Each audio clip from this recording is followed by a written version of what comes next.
to the April 2024 edition of Mixed Box Monthly. This month we are looking at Stroud Brewery in Gloucestershire. I did check it, and it apparently is Stroud as in proud, not Stroud as in prude. Apparently, anyway. So yes, why did I pick them? Well, a couple of weeks ago I went on a steam rail tour behind Royal Scot, said locomotive there, to Worcester. And we went past the brewery. We were going fairly slowly. I think we had a train in front of us, so it was taking us some time to get past it. And I noticed the brewery below us. So it goes through a valley. I'll show you the trip in a minute. We go through a valley there, through and past the tap room. So I thought, well, I'll see if they do mixed boxes, and they did. So it's made sense. Past the brewery on a steam train, they do mixed boxes. Yes, so I'll give you some details of the rail tour. So we picked the steam engine up at Hanwell Bridge near Southall on the Great Western Main Line. Travelled down the Great Western Main Line to Reading, through to Didcot, and then on down into Swindon.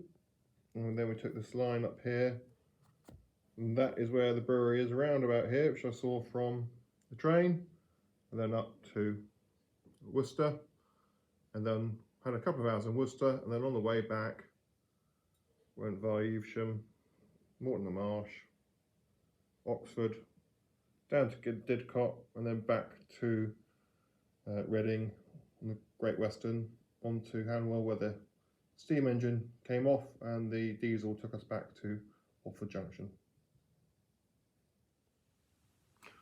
All in all, it was quite a pleasant rail tour. But back to the brewery.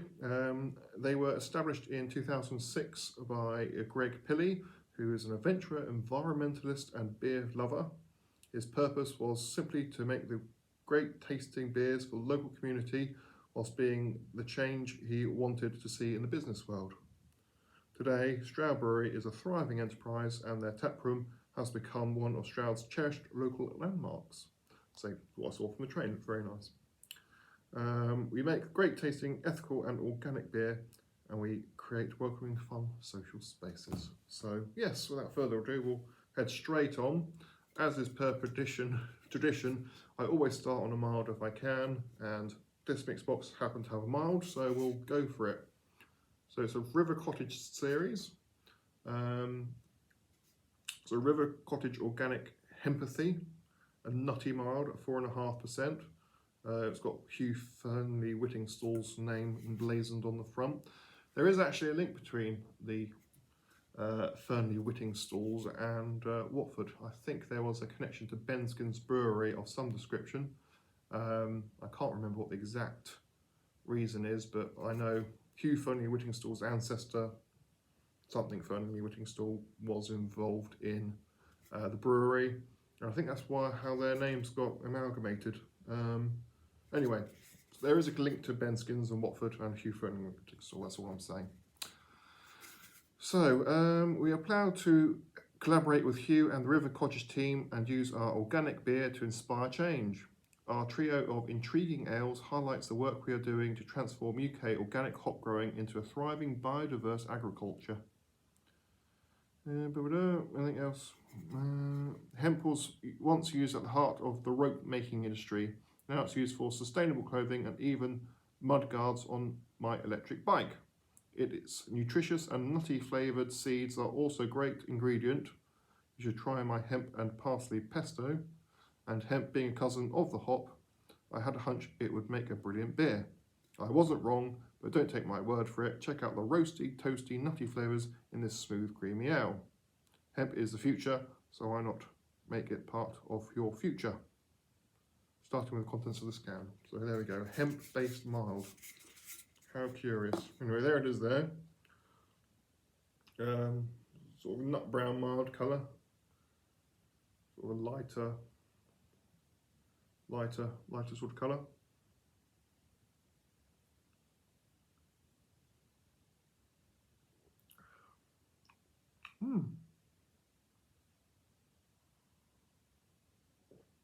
That is quite pleasant actually. as milds go.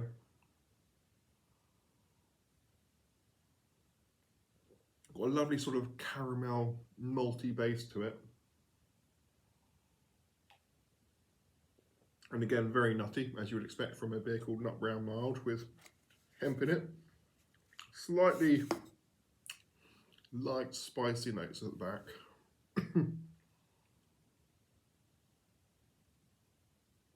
But very malty, very smooth, very nutty. That's pretty enjoyable. Moving on, we have another from the River Cottage series. This one is Stinger, and it's a nettle ale. I've never had a beer with nettles in it before that I can remember, so interesting to see what it's like. Fresh, herbal and zesty, 4.2%. Nettles are fierce, invasive, and they sting.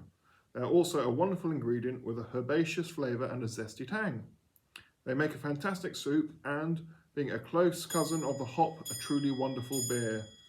I promise it won't sting, but the tingling citrusy notes will leave a lasting impression. We're brewing with locally foraged nettles from responsible organic farms that leave space for these and other wild plants. This helps to create essential habitats for some of our most important pollinators. There we go. So, nettle beer. It's a nice golden amber colour to it.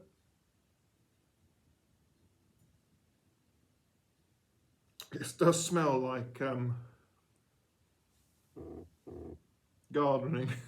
It smells like gardening and malt.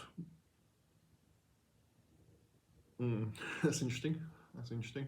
Right, let's dive in. Chin chin.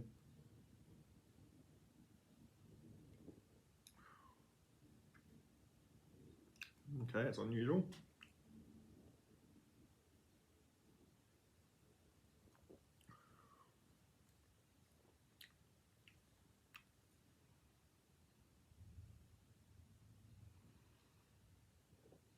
Right, so there's a sweet, slightly caramelly, slightly bready, malty note to it. And then this is this nettle flavour, which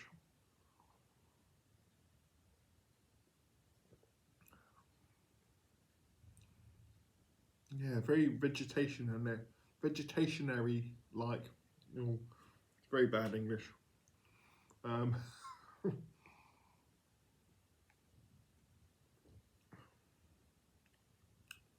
Tastes like plants.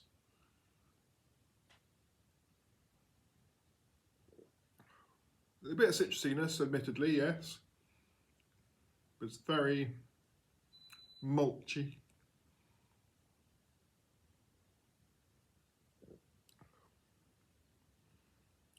It's interesting, but it's not for me. No, I don't think I can get over that nettle flavour. I don't particularly like it, I don't think. I was curious to try it because, as I say, I've never had a nettle flavoured beer. So,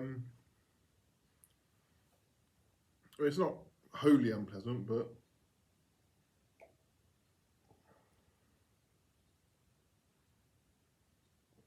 just tastes a bit, just tastes very different.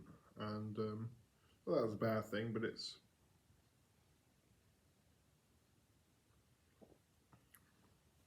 I think I'll stick to my traditional style beers rather than have that again. But yes, it has got a little bit of citrusiness that I did mention, and a very nice malty base. So if you like nettle flavour, perhaps you'll like this beer. I don't, by the looks of it, so there we go then. Stinger. So on to the last of the trio of River Cottage beers. We've got Better Bitter, hopful, hoppy, rich and fruity, coming in at 5%. It says, out of hundreds of types of hop, only a few organic varieties are grown in the UK, but we're going to change that. We're supporting Stroud Brewery's brilliant project to help UK organic hop growers trial new varieties. This Better Bitter Rich with floral notes and heady with hoppy aromas, celebrates the increasing diversity of hops from our project and also promotes biodiversity of wildlife on organic hop farms. So next time you buy this beer, it might taste a bit different, as we're going to include another hop variety that's new to UK organic growing. Meanwhile, just open this can and you too can be a little more hopful.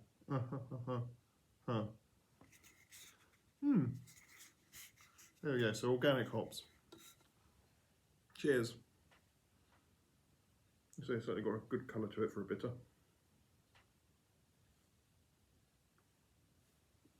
Doesn't actually say what hop they've used though.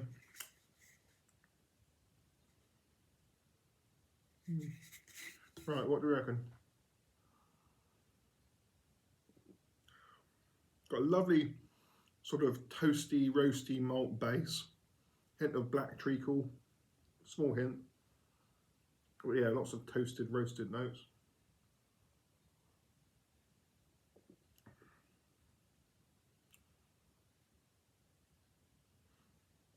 Got a little bit of a spicy character to it. A sort of earthy floral bitterness as well.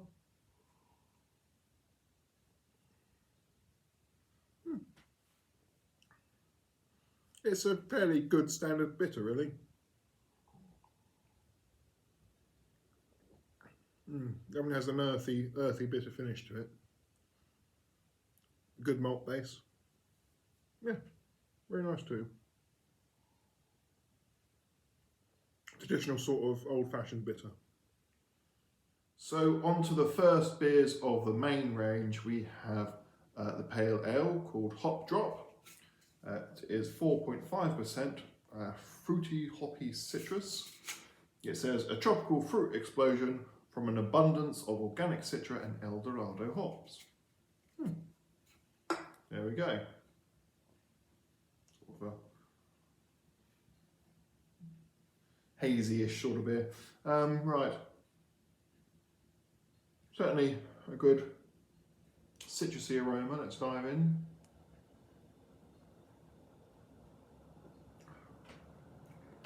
That's very nice, that.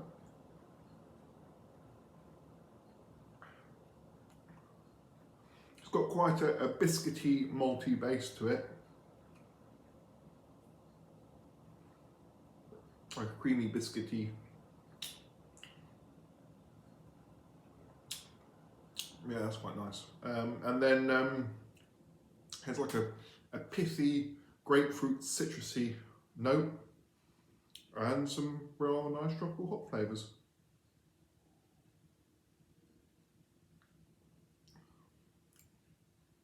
It's extremely refreshing.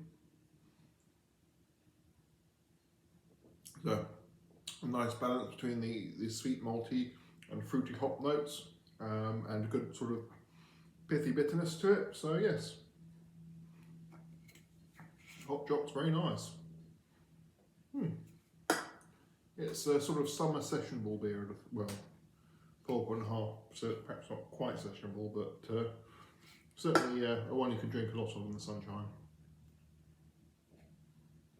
If we ever had any sunshine. Moving on, we have the IPA coming in at 5.6%, hoppy, tropical and zesty. A juicy, hop-driven IPA packed full of organic American and New Zealand hops. So it doesn't say what they are this time. There we go. Similar to the other one.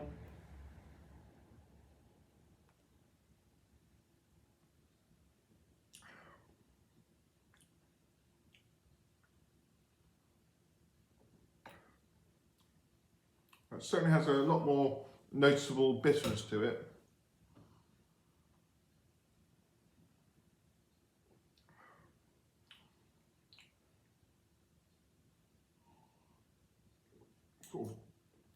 Sort of zesty lime notes.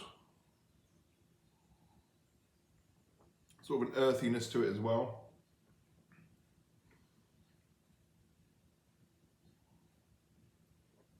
Some nice tropical flavours. Sort of a creamy caramel malt base, perhaps.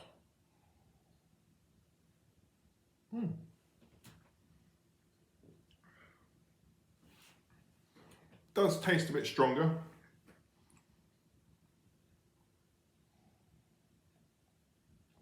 An interesting combination of hops though.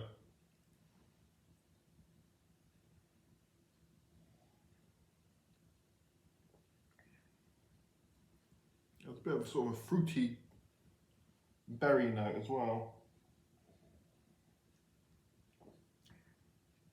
Perhaps like light cheese or gooseberry, something like that.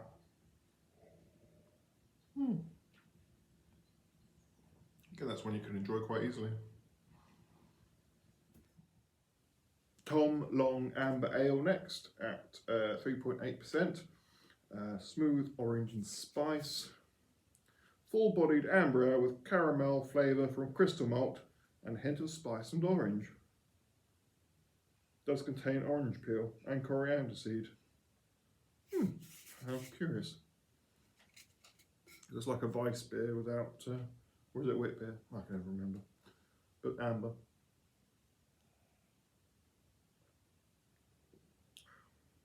Oh, that's very good.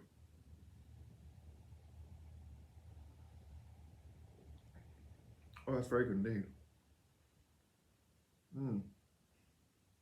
So yes, lots of caramelly maltiness. Really good caramelly base actually. And then lovely orange peel. Coriander is very mild. I suppose it's there in the background, but yeah, caramel orange. It's like toffee notes. It's actually extremely pleasant. Very drinkable. Very refreshing. But I think it's one you could enjoy quite happily all year round as well. It's got enough malty presence for it to be good during the colder months. But it's got enough sort of fresh drinkability to be enjoyable in the sunshine as well.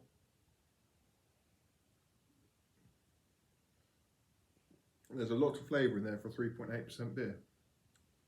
No, that is very highly rated in my opinion. Very good. Next up is Easy Peasy, which is a 2.6% beer. A lot of crap floating around in it, but there we go, 2.6. It says, when life gives us organic lemons, we make a light pale ale, man. Our refreshing ale invites you to chill out when the sun shines, which it is, for the first time in forever. Because life is good, take on an abundance mindset. When life gets sour, practice the attitude of gratitude. Enjoy the little things like balloons. They cost more now, but that's inflation for you. Cheers. You already get marks for the joke. A soft, light session ale with floral aromas and a fresh citrus flavour from organic elderflowers and lemons. The doody man on the front. So yeah, apart from the shit floating around in it, smells nice and lemony.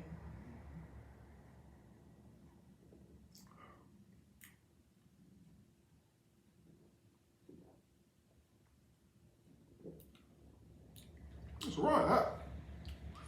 Obviously the body is very light, but it is only 2.6%, so what do you expect? Has a really nice, creamy, biscuity, definitely a biscuity milkiness to it. So it's a bit thin, but you know, as I said, 2.6. Really nice citrusy flavours and a good floral note.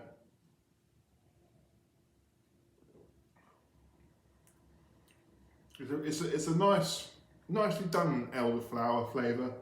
I find elderflower can be a bit overpowering, but this is balanced by that lemon flavour very nicely, and it makes a very easy drinking beer. I heartily approve of that. It's very nice, very tasty. You finished it. Let's finish it, why not? Get the hits. budding pale ale next. There we are, nice and clear, lemony coloured beer. Balanced, zesty, floral, 4.5%. Let's have a look. A characterful pale ale with Amarillo hops harmonise with a sweet malty base to give a balanced bitterness. Amarillo, the very orangey hop, I believe. I brewed with it once years ago before I knew much about alpha acids, and I made a beer far too bitter. That was when I first started. Anyway, here we go. Amarillo, budding, 4.5%. Yum, yum, yum.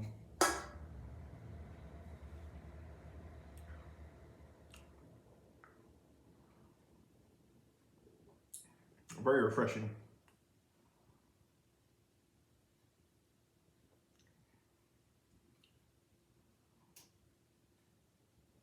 Gentle maltiness.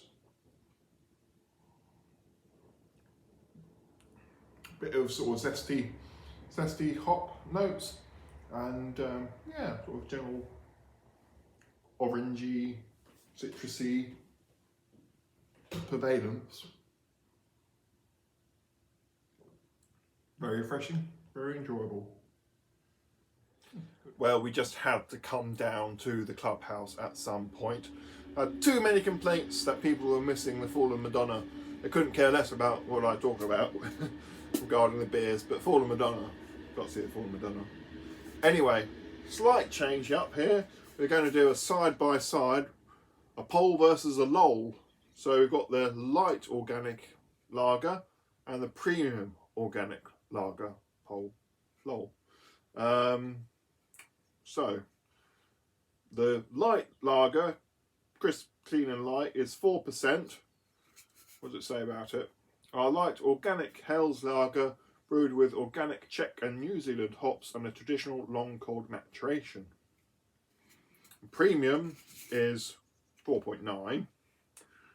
And that says our premium organic lager, brewed with organic SARS hops and a traditional long cold maturation. So 4%, 4.9. There we go. Now I'm going to put these in order so I know what they are. So that one's there, that one's there. They're on the table just down here, obviously. So that's the premium lager there, and light lager there. Of any sense, I put the light lager on my left because left is for light, but light rhymes with right. Right. So premium. Let's start with the light lager.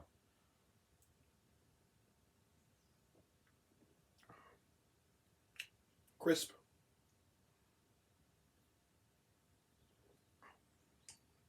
Refreshing. Nice bit of grassy bitterness there. Not much maltiness. There's a little bit there, but it's not a particularly malty lager.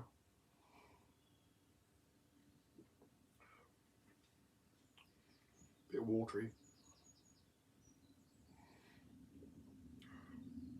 But it has sort of nice, grassy, slightly earthy hop notes.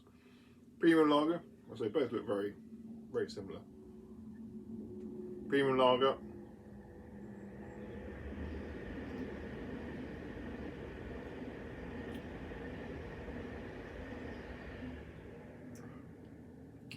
That's better. Still a touch watery. It's got a little bit more pronounced maltiness, sort of like a bready maltiness.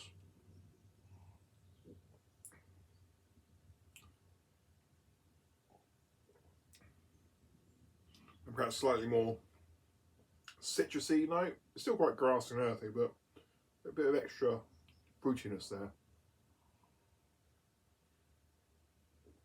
They're okay. I mean, if you're sat in a hot garden drinking them, we'd probably be okay. But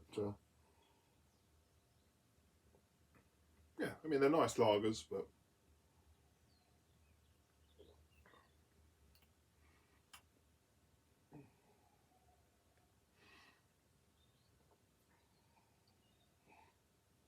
look, it's such a drunk, don't I?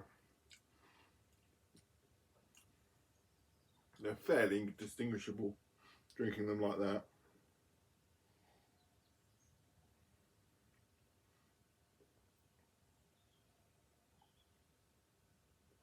That's probably a little bit smoother because it's got a little bit of extra malty presence about it. Yeah, I mean, they're nice lagers. I think I prefer slightly maltier lager personally, but they're still very tasty. There we go. Knoll and Pole. Light, premium, organic lagers. So on to the final beer from Stroud Brewery. We have Big Cat Stout coming in at 4.5%. Rich roast and chocolate. Our uncaged organic stout with a complexity of dark roast malts, named for the numerous Big Cat sightings we have had around Stroud. This is one Big Cat you can now take home and tame. So there we go. Black as the ace of spades. Slightly beigey head. Sort of dark roasted malt notes on the nose. Let's dive in.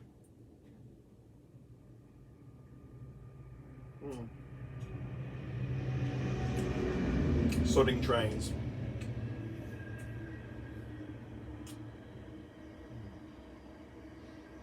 That's nice. That is very good. That's a proper old-fashioned style stout. Sort of, you know, not much artificial flavours, good amount of bitterness, not over sweet. No, that's very tasty, that. So you've got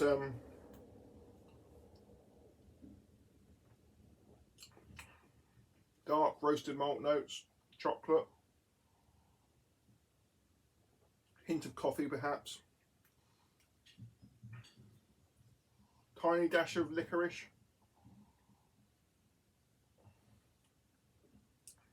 black treacle.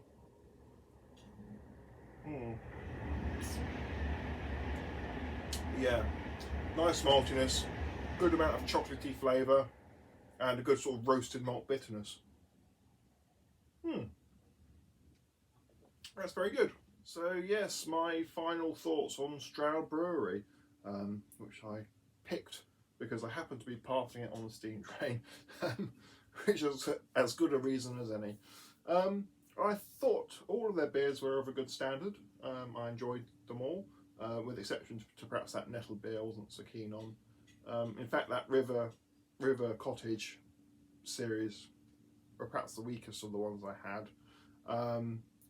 I think the beer which was top of my list for them was that Tom Long, the Amber Ale.